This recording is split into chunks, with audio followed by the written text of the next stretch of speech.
stays in the tubes at all times. So this is called a closed system. I think of this also as being kind of like a radiator in your, if you have a hot water system in your house, if you know how your house is heated, if you have radiators, that means there's hot water that is moving through all parts of your house, and it never squirts out onto the floor. It stays in the pipes and in the radiators all the time. There's just water going around. So that's a closed system. An open system has a pump, and it has imaginary blood, and it has tubes. See the tubes?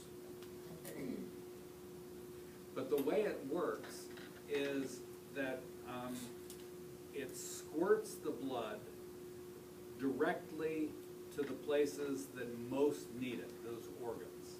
So it squirts it to the organs. And then after it squirts it to the organs, the blood bathes the organs, because basically it's squirted at the organs, almost like a hose. It sprays the organs, and the organs absorb the nutrients, and they do what they need to do with the blood. And then by gravity, the blood settles down to the bottom part of the animal, and the heart is down to the bottom part of the animal, and when it settles down to the bottom, it flows back into the heart, and then the heart pumps it again. So I think of that as being kind of like a fountain, because you know how fountains work? They spray things up in the air, and then they spray water up in the air or onto something, and then it settles by gravity down to the bottom, and there's a pump underneath it that sends it back up. And that's how, they're not using new water all the time, they're using the same old water. It's just going round and round and round. But you see the water, it comes out of the pipes in the fountain, generally. So in circulation,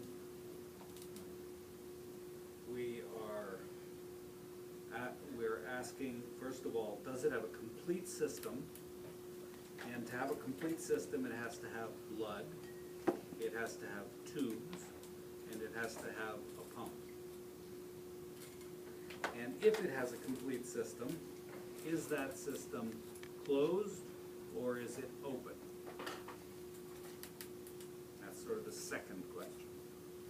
And then the third question we want to ask, which I haven't really talked about here, has to do with the pump itself.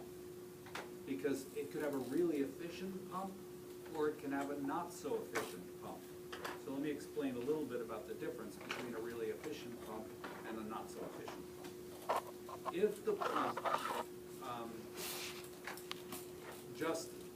just receives blood and pumps it back out, then that would be kind of an inefficient pump. Because you really have two different kinds of blood in your body. You have the kind of blood that is coming back to the heart it's already given away its oxygen, and it's got all that waste stuff, the carbon dioxide.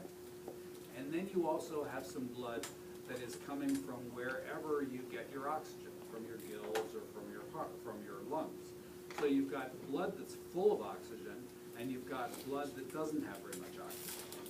So obviously, when you have the blood that is full of oxygen, where do you want to send it? You want to send it first and foremost to your brain, because that needs lots of oxygen. So you want to send it there, and you want to send it to the whole rest of your body, right? But you don't particularly want to send that blood that is full of oxygen back to the lungs or the gills, because it's already done that, right? So ideally, you want to separate the blood so that the heart will send the blood that needs to go to the lungs one way, and the blood that is ready to go to the rest of the body the other way. So that's a very efficient heart. Some animals have really efficient ones that separate the blood into oxygenated and non-oxygenated, and then there are other hearts that just say, well, you know, some of the blood's got oxygen, some of it doesn't, we'll just pump it around. I always think of my wife at this time, because she was born with a heart defect, and she didn't know it really until she was in high school.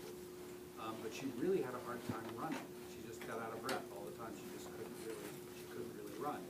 And when they finally investigated, they found out that she had what's called an atrial septal defect, which meant she had a small hole in one part of her heart, so that basically she was an amphibian.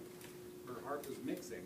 So when it pumped her blood out to her body, some of it was rich in oxygen and some of it was already depleted. So the reason she couldn't breathe is because she just wasn't getting enough oxygen in her blood. And finally, they went in, they repaired it, they put a patch on the hole, and suddenly she could run. It was like that. Well, the recovery wasn't like that, but it was